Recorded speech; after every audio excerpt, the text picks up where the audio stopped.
हर हर महादेव। दोस्तों, आज हम बात करेंगे सोमवार व्रत विधि। सोमवार का व्रत कैसे करें, इससे क्या लाभ मिलता है, शिवजी भगवान की असीम कृपा आप पर कैसे बरसेगी।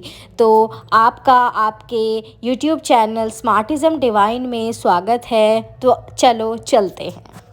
दोस्तों, इस व्रत में आपको सिर्फ शिवजी भगवान की पूजा नहीं करनी है, साथ में शिव शक्ति की भी पूजा करनी है, क्योंकि शिव शक्ति एक दूसरे के पूरक हैं। तभी ये व्रत पूरा कहलाया जाएगा। दोस्तों, जिस दिन यह व्रत रखे उस दिन शिवलिंग पर जाना ना भूले। और अगर आप यही व्रत सावन के महीनों में रखेंगे तो अति उत्तम है। लेकिन फिर भी अगर तब भी आपने व्रत नहीं रखा है तो कुछ ना करें, कम से भी कम दिन में एक बार शिवलिंग पे दूध और पानी ज़रूर चढ़ा दें। दोस्तों देखें, पूरी श्रद्धा के साथ जाइएगा। आपके मन में जो भी दुख है उसे भगवान के आगे बोल दीजिएगा। भगवान बहुत ही सीधे हैं, बहुत ही भोले हैं। वो आपकी मनोकामना को पूर्ण ज़रूर करेंगे, क्योंकि मेरे साथ हुआ है। मेरी मनोकामना ऊपर वाले ने पूरी करी है। भगवान आप सबकी भी मनोकामना को पूर्ण ज़रूर करेंगे। और दोस्तों, सोमवार का जो व्रत है वो सबसे स्ट्रॉन्गेस्ट ताकतवर व्रतों में से एक कहलाया जाता है। बस अपने मन में श्रद्धा और भक्ति रखना शिव जी और शिवलिंग और उनके परिवार के ऊपर। दोस्तों, सच्चे मन से शिव जी भगवान से अगर आप संतान सुख की प्राप्ति मांगते हैं तो आपको संतान सुख मिलेगा। बिजनेस में कोई घाटा आ गया है तो आपको उसमें भी भगवान की पूजा पाठ प्रार्थना करने से वो भी मिल जाएगा। किसी किसी लड़कियों का जो विवाह होता है 27, 28, 30 साल की उम्र तक भी नहीं होता है, तो अगर वो कुंवारी लड़कियां शिवजी की पूजा करें तो उनको भी शिवजी जैसा ही भोले हस्बैंड मिलेंगे। आप हर मंडे सावन के व्रत रख सकते हैं या 16 सोमवार के व्रत रख सकते हैं, जैसी आपकी इच्छा। लेकिन आप अगर एक भी व्रत रखते हैं और सच्चे मन से रखते हैं तो भोलेनाथ उसे स्वीकारेंगे और आपके सारे कष्ट हर लेंगे।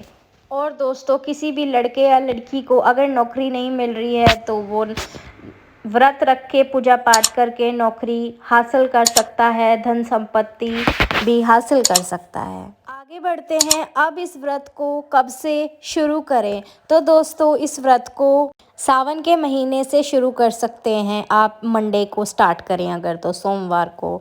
दूसरा, वैशाख, चैत्र, मार्गशीर्ष के प्रथम सोमवार के महीने में जो शुक्ल पक्ष आता है उसमें आप शुरू कर सकते हैं।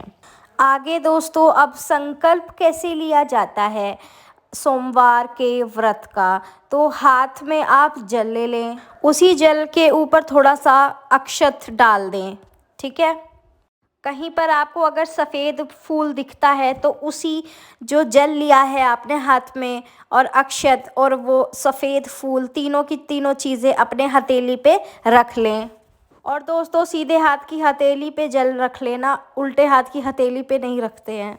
चलो दोस्तों, अब तो आपने ये जल, अक्षत और फूल ले लिया। अब आपको क्या करना है? पालती मार के बैठ जाना है और भोलेनाथ जी के आगे, माता पार्वती, गणेश जी की फ़ोटो के आगे, जब आप अपने घर के मंदिर में बैठते हो या फिर आप मेन मंदिर में शिवलिंग के सामने बैठते हो, तो आप ये बोले, हे शिव जी भगवान, हे माता पार्वती, हे शिव परिवार, जो भी मैं संकल्प ले रही हूँ या ले रहा हूँ, जो भी आपकी इच्छा है वो आप शिवजी भगवान पूरे शिव परिवार के आगे बोल दीजिए। और साथ में ये भी बोल दीजिए, अगर इतने 16 सोमवार रख रहा हूँ या महीना रख रहा हूँ या एक व्रत रख रहा हूँ या 11 व्रत रख रहे हो आप मंडे का, तो आप शिवजी भगवान के आगे ये बोलना कि अगर बीच में कहीं पे कोई त्रुटि हो गई हो तो मुझे क्षमा करें और मेरा यह संकल्प करने में आप मेरी सहायता करें। इस तरीके से आप बोले तो आपका संकल्प पूर्ण होगा। फिर आगे क्या करते हैं? जो जल, अक्षत और फूल, सफ़ेद फूल आपने अपने सीधे हाथ की हथेली पे लिया था, उसको आप शिवलिंग या फिर फ़ोटो में जो शिवजी भगवान के चरण हैं वहाँ पे आप रख दीजिए। अब आगे दोस्तों संकल्प लेने के बाद हम करेंगे पूजा। अब पूजा कैसे करते हैं? सबसे पहले आप गणेश जी की आरती करें, क्योंकि हमेशा जो भी कोई भी आरती हो, चाहे वो शिव जी भगवान की हो, विष्णु भगवान की हो या माता रानी की आरती हो या पूजा हो, सबसे पहले गणेश जी की पूजा की जाती है। ठीक है दोस्तों, तो सबसे पहले आप इसमें गणेश जी की आरती करें। आरती करने के बाद आप शिवलिंग को गंगा जल से स्नान कराएं। उसके बाद आप तिलक करें, और मैंने तिलक की वीडियो डाल रखी है यूट्यूब पे, आप जाके देख सकते हैं कि भगवान को तिलक कैसे लगाते हैं। फिर वही तिलक अपने माथे पर लगाएं। ठीक है, जिस उंगली से, अनामिका उंगली से आप भगवान शिव जी के शिवलिंग पर तिलक लगाएंगे, उसी अनामिका उंगली से आप अपने माथे पर भी वह सेम तिलक लगाएं। पुष्प चढ़ाएं, सफ़ेद रंग का ही पुष्प चढ़ाना है। चलो मैं बता देती हूँ वह तिलक कौन सा है। वह तिलक है सफ़ेद चंदन। ठीक है दोस्तों, आगे बेलपत्र ज़रूर चढ़ाएं। 3 पत्ती वाला जो होता है ना, एक डाली, उसको तो ज़रूर ही चढ़ाएं। एकदम गुच्छा ना डालें अगर मिलता है, क्योंकि बहुत कम मिलता है ये, इसीलिए कोशिश करें कि 3 पत्तों वाला एक डाली आता है, उसी को चढ़ाएं। बहुत खुश हो जाएंगे मेरे प्रभु। अगर आपको बेलपत्र ज़्यादा मिल रहे हैं तो आप 3, 7 या 11 की संख्या पे वह पत्ते रख सकते हैं। तोड़ के ना रखिए, डाली के साथ रखिएगा। बेलपत्र चढ़ाने के बाद आप शिवजी भगवान को भांग, धतूरा, नैवेद्य इत्यादि चढ़ाएं शिवलिंग पर। धूप दें, दीप दें। उसके बाद आप भोग लगाएं प्रभु को। दोस्तों यह सारी विधि करते करते ना आप हर हर महादेव, हर हर महादेव, हर हर महादेव, ये चीज़ 3, 4, मतलब मैं तो 3 बार बोला है, आप मन मन में बोलते ही रहें। ठीक है। और दोस्तों अब आते हैं शादीशुदा महिलाओं पे।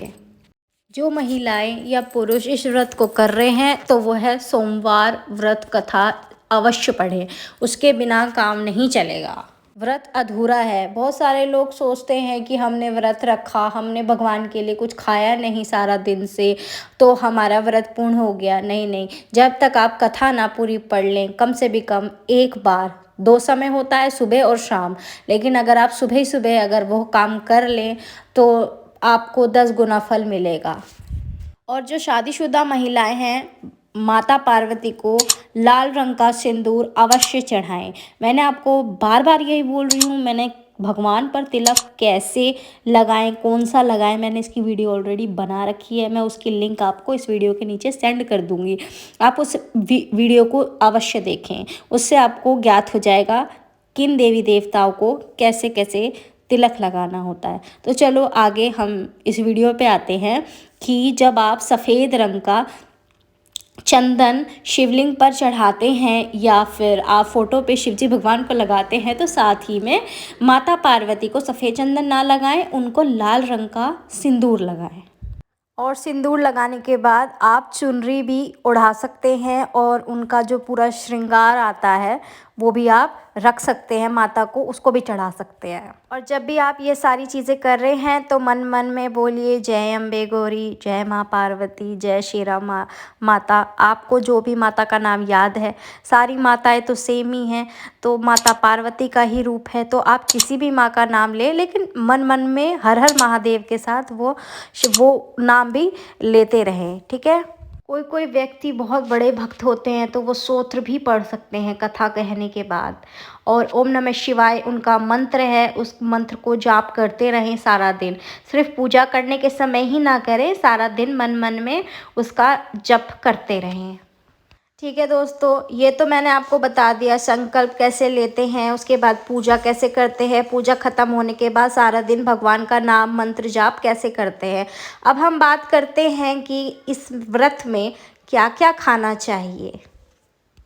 जैसे आपने शिव जी भगवान के आगे जो फल फ्रूट्स वगैरह रखे थे, उसमें से आप थोड़ा सा उठा के खा सकते हैं, या फिर अगर नहीं खाना है तो आप अलग से कोई एप्पल या बनाना खा सकते हैं। लेकिन इसका मतलब ये नहीं है कि आप पूरा दिन फ्रूट्स एंड फल ही खा रहे हैं, तो फिर व्रत करने का फ़ायदा क्या है। और शाम में आप एक समय शाम के समय 5 बजे से 7 बजे के बीच में आप खाना भी खा सकते हैं। लेकिन दोस्तों उस खाने में प्याज लहसुन का इस्तेमाल ना करें। उसमें बस टमाटर का जो छोंका लगाया जाता है, कोई भी सब्ज़ी या पूड़ी चावल जो रोटी जो भी आपको पसंद है वो खा सकते हैं, लेकिन लहसुन प्याज का इस्तेमाल ना करें। लेकिन दोस्तों बहुत सारे व्यक्ति ऐसे होते हैं जो शाम में खाना नहीं खाते हैं, वो अगले दिन खाना खाते हैं, तो आप ऐसा भी कर सकते हैं। ये तो हर इंसान की अपनी अपनी श्रद्धा होती है। तो दोस्तों ये तो हो गई खाने पीने की बात। अब हम बात करेंगे परहेज कि व्रत में क्या क्या चीज़ों का परहेज करें। तो पहला तो भाई सोना नहीं है। आप सारा दिन भर सिर्फ नाम ले जपते रहे भगवान का नाम, लेकिन सोना मत। दूसरा, किसी की ज़ोर ज़बरदस्ती किसी ने आपसे कह दी कि करो व्रत, तो प्लीज़ ऐसा ना करें। किसी की ज़बरदस्ती से व्रत ना रखें, अपनी खुद की मन की इच्छा से व्रत रखें। तीसरा, इस दिन किसी के साथ लड़ाई झगड़ा गाली गलौज चुगली ये सब ना करें, ठीक है। बुराई ये सब ना करें, पीठ पीछे हंसना, ज़्यादा टीवी देखना ये सब ना करें। और दोस्तों उस दिन थोड़ा साफ़ सफाई का ध्यान रखें। अपने डबल बेड पे या तो साफ़ सुथरी बेडशीट लगा दें, और अगर नहीं है तो आप कोशिश करें कि उस दिन ज़मीन पर आप सोएं या लेटें या भगवान का नाम लें बैठ के चटाई बिछा के।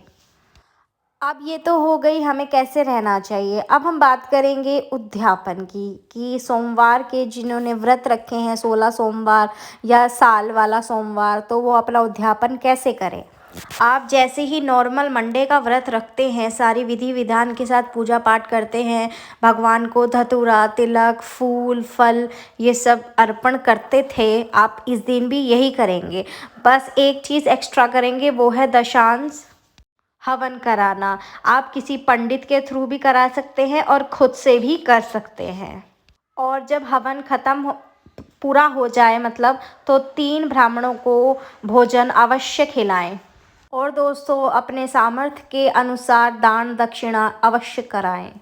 और जो आप दान करेंगे वह सफ़ेद रंग का होना चाहिए, अनाज ऐसी चीज़ों का दान अवश्य करें।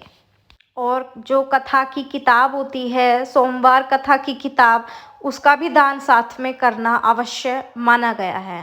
तो यह सारी चीज़ें करने के बाद आखिरी में आप वापस से भगवान शिव जी के सामने खड़े हो जाएं और शिव जी से कहिए कि हे प्रभु, मैंने सच्चे मन से आपकी पूजा पाठ व्रत विधि सब की है। अगर मैंने सच्चे मन से की है तो आप अपनी कृपा बनाए रखना, और अगर मुझसे कोई भूल हो गई हो तो प्रभु मुझे क्षमा कर देना।